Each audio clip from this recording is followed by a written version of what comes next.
The first part of this course will be an introduction to R programming.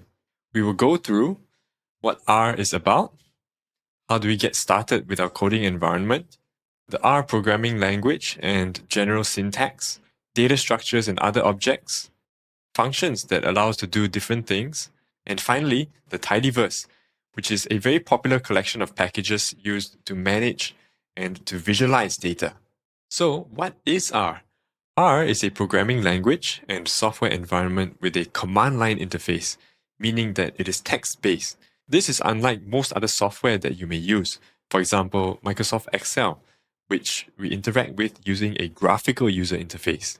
However, RStudio is often used as the software client, and RStudio has a graphical user interface. For example, we often use Microsoft Word as a word processor and text editor because it has so many more features and is so much more powerful compared to your basic notepad in your computer. In this course, we will work entirely within RStudio. Now, both R and RStudio are open source software, meaning that anyone can contribute to their development, and it is also easy to look up for help online.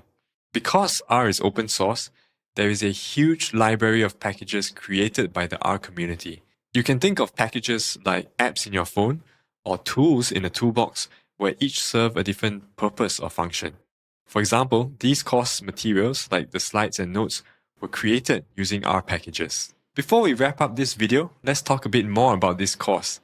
This course is designed for those with no coding experience and is structured to give you a taste of what R can do. Hopefully, this will give you some ideas on how you can use R for your own projects.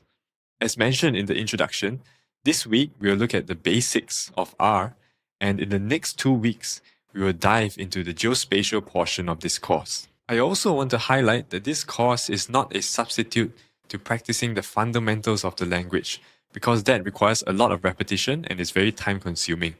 This course is also not a lesson in statistics. However, I have provided links to more resources in your course notes, so do check them out if you're interested. Alright, that's it for this overview. I'll see you in the next video.